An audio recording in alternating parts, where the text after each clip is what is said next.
He thought his bank was running smoothly until he went undercover and found a terrified employee trapped under a manager's control. Derek Lawson had spent his entire life working his way up in the banking industry. He wasn't born into wealth. He didn't have connections that smoothed his path. Everything he had, he built from the ground up, starting as a part-time teller in college, grinding through long hours, and dealing with impatient customers while balancing coursework. He knew what it meant to work behind the counter, to clock in and out, and to worry about making ends meet. That's why, even after becoming the CEO of Ashford National Bank, he refused to sit in a corner office and make decisions based solely on reports and numbers. A spreadsheet didn't tell you what was really happening in your branches. The real story lived in the break rooms, in the quiet conversations between employees, in the exhausted sighs at the end of a long shift. So, every few months, Derek went undercover. No suit, no title, no corporate entourage. Just a man walking into his own banks as a regular customer.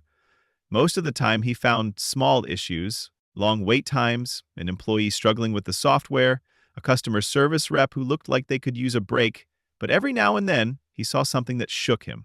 Tonight, he chose a small branch in Columbus, Ohio. It wasn't struggling, according to the reports. Profits were steady, customer satisfaction scores were solid. On paper, it was just another ordinary location, but numbers didn't show you everything. Derek walked in wearing a navy blue button-down, sleeves rolled up, and a pair of jeans. He looked like any other customer stopping by after work. The bank had that early evening quiet, just a handful of customers finishing up transactions before heading home. The lighting was a little too fluorescent, the air conditioning a little too cold. Behind the counter, tellers handled deposits and withdrawals, with the efficiency of people who had done it 1,000 times before. A middle-aged man in front of him fumbled with his debit card, trying to explain something to the teller. The young woman behind the counter smiled politely, but there was tension behind her eyes. Derek glanced around. A manager in a stiff gray suit hovered near the back, watching the interactions closely. Something about his posture was off, not just observant, controlling, but Derek didn't have time to analyze further, because that's when he heard it. A soft, muffled sound, coming from the hallway to the left. He barely noticed it at first, but when the customer in front of him finally moved along, the sound became clearer. Someone was crying.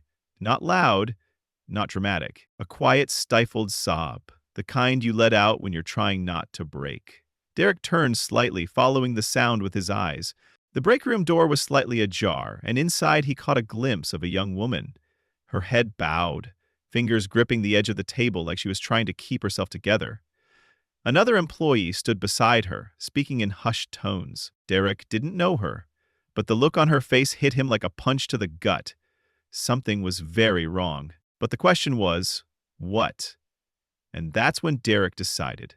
He wasn't leaving until he found out. Derek stood in line, his body still facing the counter, but his mind was elsewhere. The crying, it wasn't just frustration, it was pain. He knew the difference. He had seen employees overwhelmed by busy days or irritated by difficult customers. But this was something deeper.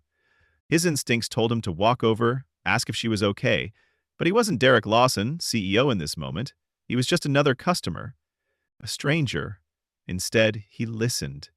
The other employee, a young man, maybe mid-20s, kept his voice low, trying to console her. Derek caught fragments.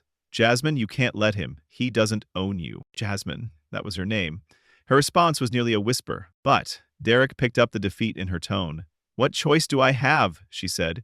"He's already made it clear. If I don't do what he says, I'm gone." Derek's jaw tightened. His first thought, a customer issue. Maybe someone had harassed her. Banks saw their fair share of entitled customers who thought they could talk down to tellers. But the way she said it, if I don't do what he says, that wasn't about a customer. That was about someone inside the bank. Before he could think further, the teller in front of him called out, "Sir, I can help you over here." Derek turned and walked up, offering a polite smile. The young man behind the counter, Kenny, according to his name tag, looked fresh out of college. "How's your day going?" Derek asked, keeping his voice light. Kenny hesitated, just for a second. It was barely noticeable, but Derek caught it. "It's been good," Kenny said, forcing a smile. "How can I help you today?" Derek pulled a deposit slip from his pocket, something he always carried when doing these undercover visits. "Just need to make a deposit." Kenny took the slip and entered the account number into the system. But Derek could see it, the tension in his shoulders, the way his fingers hovered over the keyboard before typing. He was distracted, on edge. Derek glanced at the manager near the back of the bank, the one with the stiff posture and the constant surveillance. His gaze flickered toward the break room. Just for a second, Kenny must have noticed Derek looking because he suddenly spoke up, lowering his voice. "Do you work in banking?" Derek raised an eyebrow. "What makes you ask?" Kenny hesitated, then shrugged. "You just seem like you've been in a branch before." Derek smiled. "Yeah, I used to be a teller a long time ago." Something in Kenny's face shifted, a mix of relief and hesitation, like he wanted to say something but wasn't sure if he should. Derek gave him a moment, but Kenny glanced over his shoulder again, toward the manager, and just like that, the opportunity was gone. Kenny slid the receipt across the counter. "Here you go, sir. Anything else I can help with?" Derek took the receipt. But he wasn't done here. "No, I'm good," he said, pocketing it. Then, lowering his voice, he added, "But take care of yourself, Kenny." Kenny stiffened just for a second, but Derek saw it. He stepped away from the counter, heading toward the exit, but he had no intention of leaving. Instead, he stopped near the loan officer's desk and pretended to check his phone.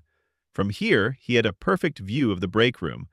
Jasmine had wiped her face and was sitting up straight now, but her hands still trembled in her lap. The young man beside her was speaking urgently, shaking his head, but she wasn't meeting his eyes. And then Derek saw it. The manager, Mr. Stiff Posture, walking toward them. His steps were slow, calculated, like a predator approaching prey. And as soon as Jasmine saw him, her entire body tensed. She hurriedly grabbed her phone, stuffing it into her pocket, and stood up, like she had been caught doing something wrong. The manager said something Derek couldn't hear, but whatever it was, Jasmine gave the smallest, almost imperceptible nod. Then she walked past him, head down, and made her way back to the teller stations. Derek wasn't sure what he had just witnessed, but one thing was clear. Whatever was happening here, it wasn't good, and he wasn't walking away. Derek watched as Jasmine returned to her station, her movements stiff and mechanical. She forced a smile at the next customer, but it didn't reach her eyes. She was running on autopilot, just trying to get through the day. And the manager? He stayed near the break room door, arms crossed, watching. Derek knew this kind of dynamic. He had seen it before. A toxic workplace always had the same signs. Employees who flinched when their supervisor walked by. Conversations that stopped the moment a certain person entered the room. The unspoken tension in the air. Not loud, not obvious, but there if he knew where to look. He had a decision to make. He could leave and handle this from a corporate level, investigating from a distance.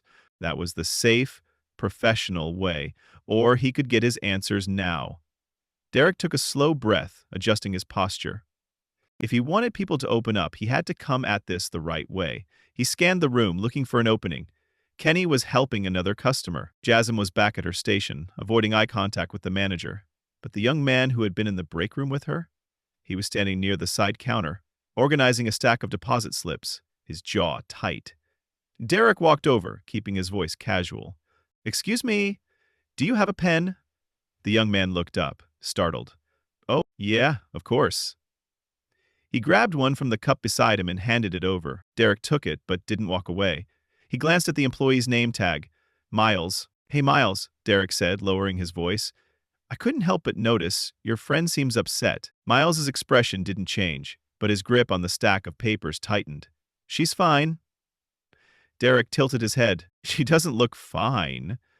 Miles swallowed, eyes darting toward the manager, who was now near the back office, speaking with another employee. Then he exhaled, like he was trying to decide whether to trust Derek or not. "She's not fine," he admitted, voice barely above a whisper. Derek leaned in slightly. "Is it a customer issue?" Miles hesitated, and that pause told Derek everything. "No," Miles muttered. It's her personal business." That was a lie, not because Miles wanted to mislead him, but because he was afraid. Derek could see it in the way he kept his voice low, in how his eyes kept flicking toward the manager. "How long has she been working here?" Derek asked, keeping his tone light, conversational. "A little over a year," Miles answered automatically. Then he tensed. "Why?" Derek shrugged. "Just wondering if she likes it here?" Miles let out a humorless chuckle. "She doesn't, but she can't afford to leave." And there it was, the real problem. Jasmine wasn't just unhappy. She wasn't just stressed. She was trapped. Derek's gut tightened. He had seen situations like this before where employees felt stuck, unable to walk away because of financial pressure, personal struggles, or worse, fear. And now he had a feeling this wasn't just about a bad work environment. Something else was going on here. Something bigger. Before he could ask anything else, Miles stiffened.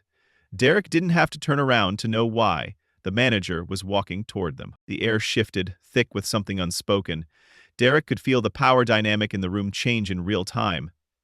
"Everything okay over here?" the manager asked, voice smooth but firm. Miles immediately dropped his gaze, busying himself with the papers in front of him. "Yes, sir. Just helping a customer." Derek turned, finally facing the man up close. Mid-40s, crisp suit, sharp features, eyes that had seen too much and cared too little. This wasn't just a bad boss. This was someone who knew exactly how much control he had, and enjoyed it. The name tag on his blazer read Ron Halverson. "Can I help you with something?" Halverson asked, tone polite but edged. Derek offered a casual smile. "Just getting a pen. Miles here was kind enough to help me out." Halverson didn't break eye contact. "Good." He clapped Miles on the shoulder, a little too firm. "Let's stay focused on work." Miles nodded quickly, eyes on the papers. "Yes, sir." Derek clenched his jaw, but didn't react. Not yet. He thanked Miles and stepped away, feeling Halverson's eyes on him the entire time. As he made his way toward the door, his mind was already made up.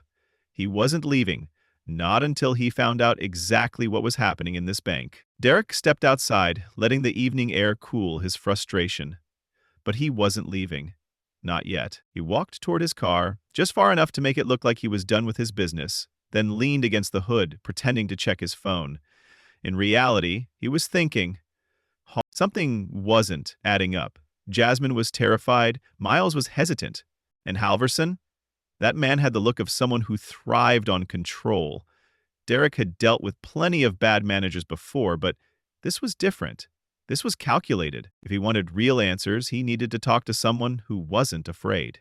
And then, as if the universe was working in his favor, Kenny stepped outside. The young teller from earlier was standing near the side entrance, scrolling through his phone, probably on a break. Derek made his move. He walked up casually, hands in his pockets. "Long day?" Kenny looked up, startled, then relaxed when he recognized him. "Yeah, Fridays are always busy," Derek nodded. "Mind if I ask you something?" Kenny hesitated but shrugged. "Sure." Derek kept his voice light. "Your branch manager? Halverson. What's he like?" Kenny's expression darkened. It was quick, just a flicker, but Derek caught it. "He's strict," Kenny said carefully. "Likes things done a certain way." Derek tilted his head. "That normal for managers?" Kenny exhaled, looking around as if checking for eavesdroppers. Then he lowered his voice. "He's not just strict. He's—" Kenny struggled for the right word. "He pushes people. Hard. Especially Jasmine." Derek folded his arms. "How so?" Kenny hesitated again, like he was debating whether to say more. Then, in a voice barely above a whisper, he said something that made Derek's stomach turn. "He makes her stay late, alone." Derek's muscles tensed. "She's the only one?" he asked, keeping his voice even. Kenny nodded. "Yeah, and he's always talking to her like she owes him something." "I've seen it, man. The way she tenses up when he calls her into his office. It's not normal." Derek's grip tightened around his arm. He had seen this before, a manager who played power games with employees, singling out the vulnerable ones, making them feel like they had no choice but to obey. "She ever say anything about it?" Derek asked. Kenny shook his head. "No, but she doesn't have to. We all see it." Derek let out a slow breath. Now, he wasn't just dealing with a toxic boss. He was dealing with a predator, and that changed everything. "Thanks for telling me, Kenny," Derek said, patting him on the shoulder. "You're a good guy." Kenny gave a half smile, but still looked uneasy. Derek turned, glancing back at the building. Jasmine was still inside, still under Halverson's control, and now Derek knew exactly what he needed to do. Derek wasn't waiting, not when he had seen this pattern before. He had climbed his way up through the banking world, and he knew how easy it was for a man in power to twist a system in his favor. The employees under Halverson's control weren't just uncomfortable, they were afraid. And Jasmine? She was at the center of it. Derek pushed open the glass doors and walked back inside. The bank was quieter now. Fewer customers, fewer witnesses. But Halverson was still there, standing near the teller stations, scanning the room like he owned it. Derek's footsteps were steady as he crossed the lobby. He didn't stop at the counter. He didn't hesitate. He went straight for Jasmine. She was mid-conversation with a customer, her voice mechanical, her hands steady, but her eyes looked hollow. She saw Derek approach and tense slightly, like she expected trouble.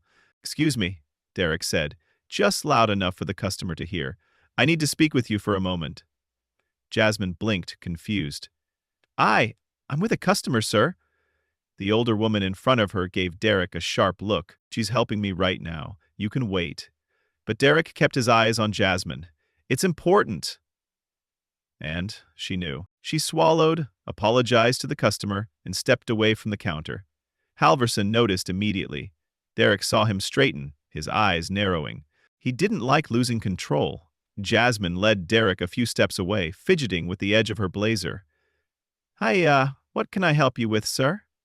Derek took a slow breath. Now was the moment. "I know what's happening," he said, keeping his voice low. "You don't have to say anything. I just need you to know. You're not alone." Jasmine flinched. For a second, just a second, she looked like she might break, but she didn't. She shook her head, smiling tightly. "I don't know what you mean." Derek wasn't giving up. "Halverson, the late shifts, the way he treats you. I know it's not okay." Jasmine's fingers curled into fists. Fear. That's what this was. And fear meant she thought there were no options left. "I can't," she whispered. "You can," Derek said firmly. "And you will, because I promise you he's not untouchable." That's when Halverson walked over. "Is there a problem here?" he asked smoothly, eyes flicking between them. Derek turned to him, keeping his expression neutral, just having a conversation. Halverson's smile didn't reach his eyes. "Well, Jasmine has a job to do. She doesn't have time for private discussions." Jasmine froze at the word private. Derek didn't miss it. "Actually," Derek said, "I think we should have a conversation. Right now." Halverson's smirk faltered. "Excuse me?" Derek didn't respond. Instead, he reached into his pocket and pulled out his wallet. He flipped it open, revealing his executive ID badge from Ashford National Bank. Jasmine gasped. Miles from across the room stared in shock. Halverson's face went completely blank. "My name is Derek Lawson," he said, voice steady, "CEO of this bank, and you and I need to talk." The entire room fell silent. Halverson blinked rapidly, his mouth opening, then closing. For the first time, he looked nervous. "Sir, I didn't realize." "No, you didn't," Derek said, stepping closer. "And that's the problem, isn't it?" Jasmine took a shaky breath, looking between them, as if still processing what was happening. Derek turned to her, voice gentle. "You're safe now." And this time she believed him. The silence stretched for what felt like forever. Jasmine stood frozen, her breath uneven. Miles, Kenny, and the rest of the employees had stopped what they were doing, eyes flicking between Derek and Halverson. Customers whispered among themselves, sensing something bigger than an ordinary work dispute. But Derek, he didn't break eye contact with Halverson. "You and I need to talk. In your office," Derek said, his voice steady but firm. Halverson opened his mouth, then shut it. He was scrambling, calculating how much trouble he was actually in. "Sir," Halverson stammered, "I assure you, there's been a misunderstanding. If you'd just give me a moment to—" Derek didn't move, didn't blink. "Your office. Now!"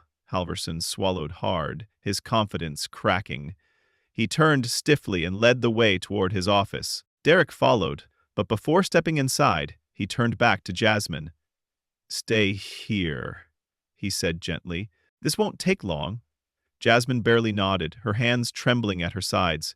Derek stepped inside the office and closed the door behind him. Halverson took a seat at his desk, trying to pull himself together. He let out a forced chuckle, shaking his head.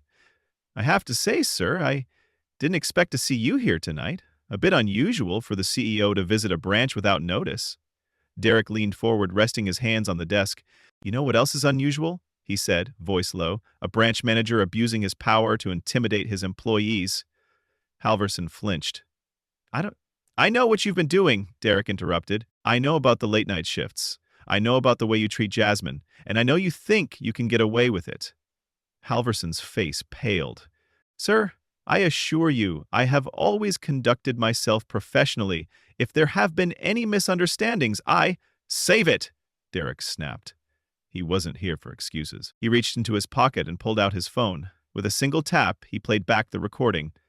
Jasmine's voice, raw and shaken, came through the speaker. If I don't do what he says, I'm gone. Then Miles' hushed response, Jasmine? You can't let him. He doesn't own you. The color drained from Halverson's face. You should have known better, Derek said, his voice colder now. You've been playing this game for a long time, haven't you? Preying on the employees who need this job the most, making them feel trapped. But let me be very clear. You just ran out of time. Halverson's hands trembled. Please, I can explain. Derek straightened. No, you can't. He pulled out his phone again, this time dialing corporate HR. You're done, Derek said simply. You will never work in this industry again. Halverson sat there, frozen, as Derek stepped toward the door. His power was gone. And Derek, he wasn't done yet. When Derek walked out of the office, the tension in the lobby was thick. Jasmine, Miles, Kenny, everyone was waiting. Derek took a breath, then looked directly at Jasmine. He's gone, he said softly. You're safe. Her lips parted slightly, her breath catching. Disbelief. Then, for the first time that night, her shoulders relaxed. Miles let out a slow exhale. Kenny looked stunned. Other employees exchanged glances as if they weren't sure whether to believe what they'd just witnessed. But Derek knew this wasn't the end. He turned to the team. You've all been working under someone who didn't deserve his position. That changes now. Jasmine wiped at her eyes, swallowing hard. What happens next? Derek gave her a small, reassuring smile. You tell me. Jasmine stared at Derek, processing his words. You tell me. For the first time in over a year, she felt something unfamiliar. Control. She glanced at Miles, who was still in shock, and then at Kenny, who gave a small, hesitant nod. They were all waiting for her to speak. Jasmine took a shaky breath. I don't want anyone else to go through this. Not here, not anywhere. And then Derek nodded. And they won't. He turned to the rest of the employees. From now on, this branch is under direct review. We'll be making changes. Not just replacing Halverson, but making sure no one else like him gets this kind of power again. The room was quiet, but the weight of his words settled in. Then Miles spoke up. Sir, I don't mean to overstep, but this isn't just about Halverson. Derek's gaze sharpened. Go on. Miles hesitated, but then he took a step forward.